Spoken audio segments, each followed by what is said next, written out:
Who gets paid first? Not the worker, not the small business, not the family trying to save, not the retiree living off a safe plan. First, the system pays interest. And if you think that's just a boring detail, you're missing the system you live inside, because at a certain point, debt stops being something a country repays. Debt becomes something a country services forever. That is the moment an economy stops being a place where money circulates and becomes a machine that redirects money quietly, legally, automatically.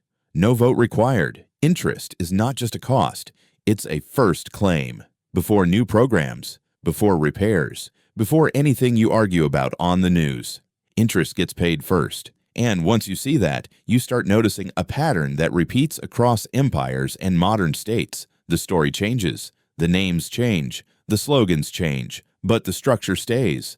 A government borrows to survive a crisis. Then it borrows because borrowing worked. Then it borrows because it has to. Then it manages the entire economy around the ability to keep borrowing. That is the interest machine.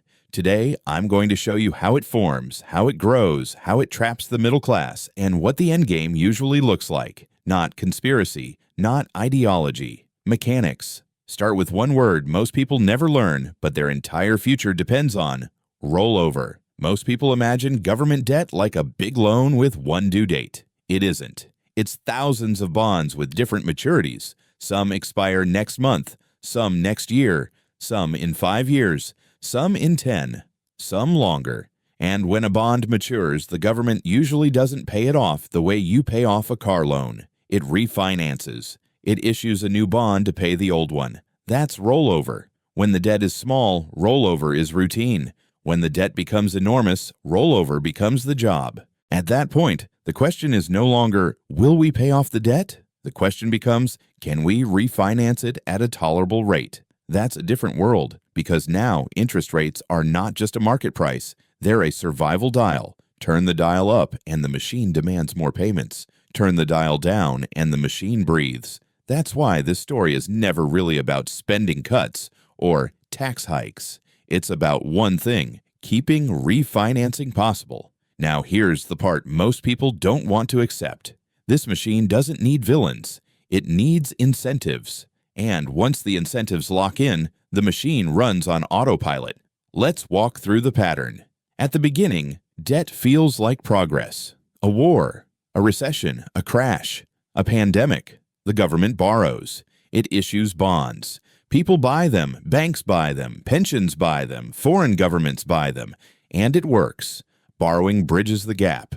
Spending stabilizes the crisis. The future looks richer. Servicing the debt looks easy. Debt is a tool. Interest is the fee. Tomorrow will pay for today. That's the promise. Then borrowing becomes the default answer, because once borrowing works in one crisis, it becomes the reflex in the next. And every time the government borrows, the stock of debt grows. Here's where the story quietly flips. People fixate on the principal, the amount owed, but the machine runs on flow. Interest. When the debt stock is small, interest is a footnote. When the debt stock is huge, interest becomes a major budget line. And when rates rise, the machine accelerates. This is where the loop begins. If interest costs rise, the budget strains. If the budget strains, deficits rise. If deficits rise, borrowing rises. If borrowing rises, the debt stock grows. If the debt stock grows, future interest costs rise again. The machine feeds itself. And the moment a country reaches dependence, policymakers begin to care about one thing above all: rates. Because rates are the dial. That's why you hear constant language about stability, orderly markets, liquidity, financial conditions, backstops. It's not just jargon. It's the maintenance manual for a system that cannot tolerate rate instability.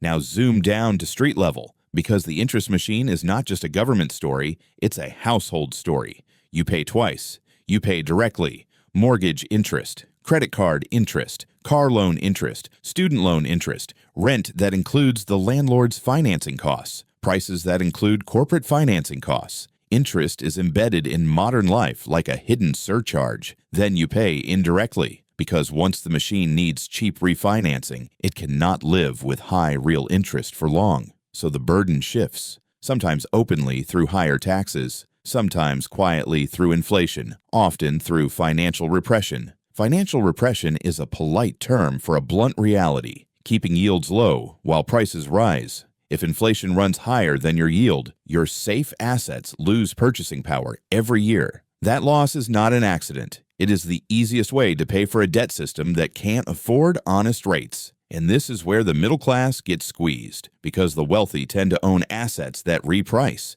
Businesses can raise prices, real estate can revalue, stocks can inflate, but wages are sticky, savings are slow, pensions are slow, fixed incomes are trapped. The middle class lives in the gap, and the machine extracts from the gap. Now I want to anchor this with 3 scenes, because this pattern isn't theory, it has fingerprints. Scene 1. The post-war playbook. After major crises, many governments faced debt levels that made honest rates painful. So instead of announcing a default, they managed the environment. Rates were kept low. Regulation channeled domestic savings into government bonds. Inflation did the work. No dramatic headline that says we defaulted, but the purchasing power of fixed income holders quietly eroded. That is the template. If you can't pay in honest money, you pay in controlled money. Scene 2.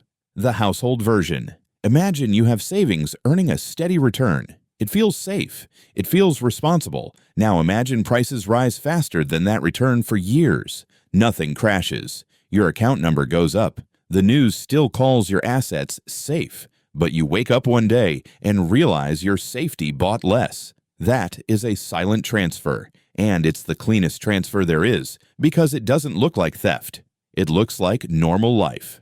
Scene 3. The bond trap almost nobody understands. A safe bond can fail without defaulting, not by missing payments, by failing its purpose. If you buy bonds to protect your future purchasing power, but the system forces yields below inflation, the bond becomes a guaranteed real loss.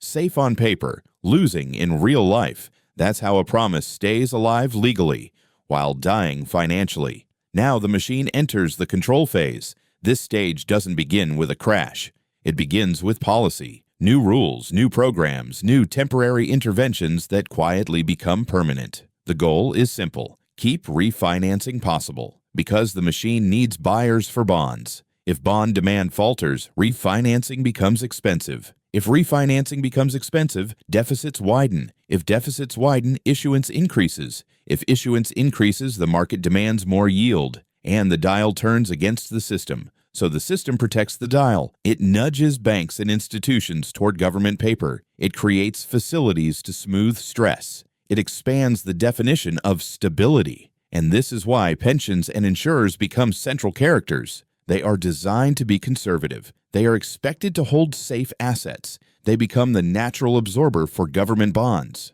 That sounds stable until safe means guaranteed real loss. Because if yields are contained and inflation remains elevated, pensions don't collapse overnight. They dissolve slowly. Checks still arrive. But the promise gets diluted year after year. That's why the system is so dangerous. It doesn't need to break the law. It changes the meaning of the promise, quietly, legally, in small increments. Now we reach the endgame phase, because every interest machine hits the same wall eventually. Reality, the trigger varies. It can be inflation surging. It can be recession collapsing revenues. It can be foreign buyers stepping back. It can be a banking shock. It can be political backlash. It can be a crisis that forces massive new borrowing. Different triggers, same options. There are only a few exits: austerity, default, inflation, repression. Most endings are a blend because each pure option is painful in a different way. Pure austerity is politically brutal. Pure default damages credibility. Pure inflation destroys trust quickly. So systems mix them.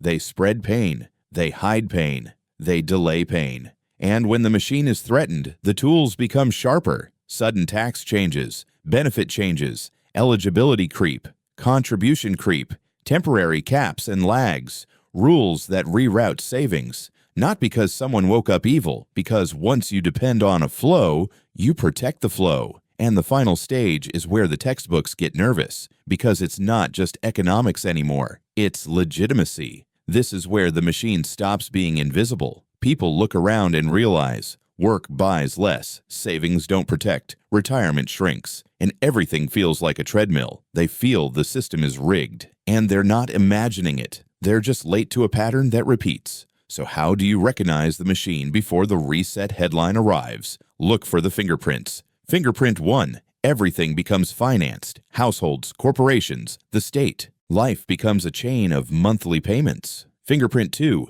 Rates become political. A small rise in yields triggers immediate intervention because yields are no longer just a market signal. They're a budget threat. Fingerprint 3. Safe stops protecting purchasing power, not because it defaults, because it becomes the absorber. Fingerprint 4. Savers are punished while assets inflate. Real returns go flat or negative. Asset owners pull ahead. Workers fall behind. Inequality grows through mechanics, not morality. Fingerprint 5. Constant emergency language. Temporary programs that keep returning. Unprecedented interventions that become routine. That's the mature interest machine.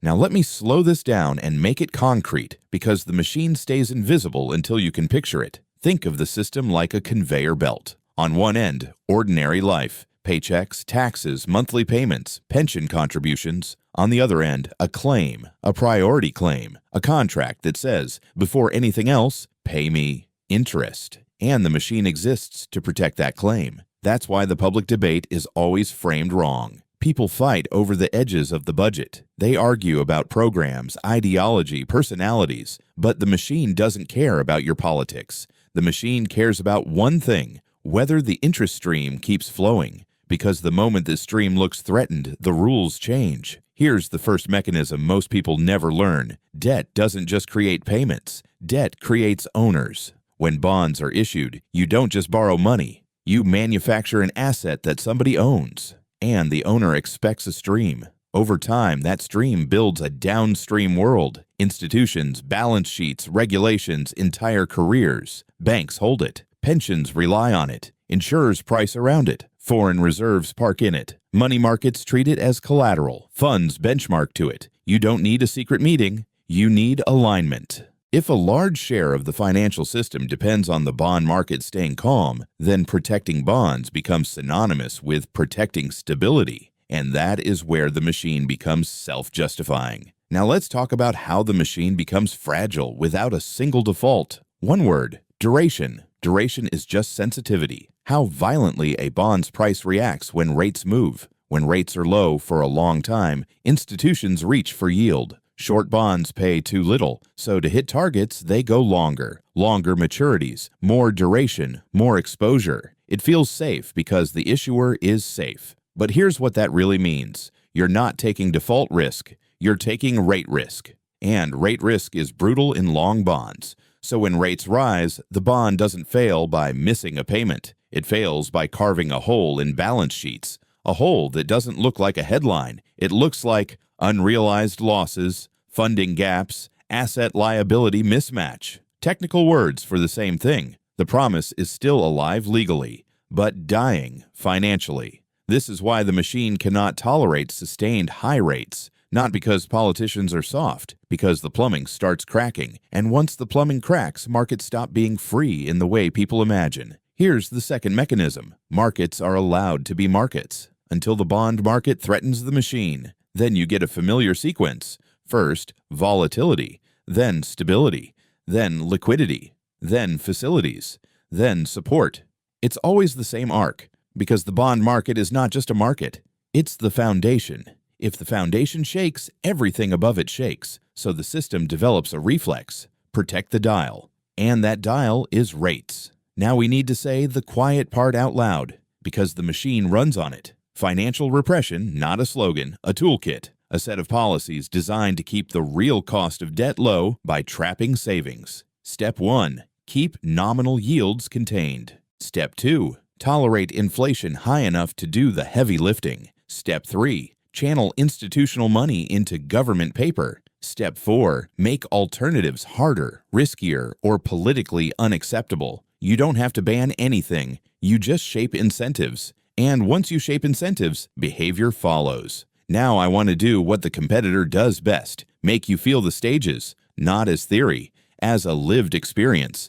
The early stage feels like relief. Borrowing solves a crisis. The headlines praise leadership. The future looks brighter. The expansion stage feels normal. Deficits become background noise. Debt becomes a number nobody can visualize. Then dependence arrives, and you can hear it in the language. Everything becomes about conditions. Every rate move becomes a panic. Every wobble becomes an emergency briefing. That's the moment the dial becomes political. Then control enters quietly, not with a siren, with policy, temporary programs that return, regulations that nudge, rules that shift in one direction, and the public doesn't notice at first because it doesn't feel like a crash. It feels like administration until the squeeze becomes personal. Now here's the question everyone asks. Why can't the machine simply stop? Why can't a country just decide, we'll be responsible now? Because stopping means reversing decades of dependency. It means taking pain that has been delayed and concentrating it into one political term. And that is the most unpopular product on earth. So the system chooses the path of least visible pain today, in exchange for larger pain tomorrow. That's the core of the pattern. Now let me give you a picture that makes the trap obvious. Imagine a calendar. This month, a wall of bonds matures. Next month, another wall. Next year, more. Every year, more. That's the rollover wall. It's not a morality problem. It's a schedule. Now add rising rates. Every time you refinance at a higher cost. So the interest bill climbs even if you don't borrow more, because you're replacing cheap old debt with expensive new debt. And the machine bites harder. That's when you see the squeeze everywhere at once. Taxes don't feel lower. Services don't feel better. Savings don't protect. Prices don't calm down because interest is taking oxygen. And when oxygen gets low, nobody stands at a podium and says, "We built a system that prioritizes creditors." They say, "We need stability." Now let's be honest about why people fall for this pattern again and again. Because the machine rewards people who join it early. Cheap credit inflates assets. Asset owners feel richer. They defend the system. They don't want to hear the word reform. Meanwhile, wage earners adjust slower. Their costs move faster than their income. They feel gaslit. This creates resentment. And resentment is useful to the machine because it turns the public into factions. Everyone fights each other while the flow continues. That's why the style works, because it keeps dragging you back to the flow. So let's drag back again. Interest is the first claim. If you want to understand the future, don't watch speeches. Watch the constraint. The constraint is refinancing. As long as the system must refinance massive amounts of debt at tolerable rates, it will do whatever it takes to keep the dial from turning against it. That means you will see more of the same tools: soft caps, hidden lags, eligibility creep, means testing creep, inflation tolerance, regulatory nudges, emergency facilities that never fully disappear. And here's the twist that surprises people every cycle. When control deepens, the safe portfolio becomes the danger, not because it defaults, because it fails its purpose. It doesn't protect what your money can buy at the exact moment you need protection. This is how the machine wins politely. It doesn't take your money. It takes what your money was supposed to purchase. Now, before we go to where we are right now, I want to give you 3 warning signs you can feel, not just understand. First, your savings rise on paper, but your life gets tighter. That gap is repression working. Second, any rise in yields is treated like a national threat. That's dependence. That's the dial becoming political. Third, the rules keep shifting in small ways that always lean in one direction. More nudges, more temporary programs, more quiet restrictions. That's control entering without announcing itself. Once you can feel those signs, you stop being surprised. And surprise is what the machine feeds on. Now we can ask the question we were going to ask next. So where are we now? You don't need a perfect date. You need the direction. The system is more dependent on refinancing than it was, more sensitive to rates than it was, more willing to intervene than it was, and more comfortable shifting costs quietly than it was. Dependence tightening into control. And here's the warning most people miss. The machine doesn't need a dramatic collapse to change your life. It can take a decade from you with calm markets and normal headlines. That's why it works. Because the most effective transfers are the ones that feel like just how things are. Now, what do you do with this? Not stock picks, not financial advice, principles, because the people who survive these cycles aren't the ones who predict the exact month. They're the ones who refuse to be surprised by the pattern. Principle 1. Nominal is not real. A positive return that loses purchasing power is a slow tax. Principle 2. Don't anchor your entire future to one promise, one institution, one policy regime, one guaranteed plan. Principle 3. Build resilience before you need it. Liquidity, optionality, a margin of safety, because when the machine shifts, it shifts fast. Principle 4. Don't confuse stability with safety. A calm system can still drain you. The machine loves calm. Calm keeps people asleep. Principle 5. Watch incentives, not speeches. Speeches are politics. The machine is math. Math moves first. Headlines move last. And if you want the simplest way to feel what stage you're entering, it's this. First, you notice your savings don't grow. Then you notice your paycheck doesn't stretch. Then you notice the rules keep changing. And only after that, you see the headline. So ask the question again. Who gets paid first? Because once you know the answer, you stop arguing about surface politics and start seeing the structure underneath. And when you can see the structure, you can't be controlled by surprise. The story changes, the names change, but the machine keeps running.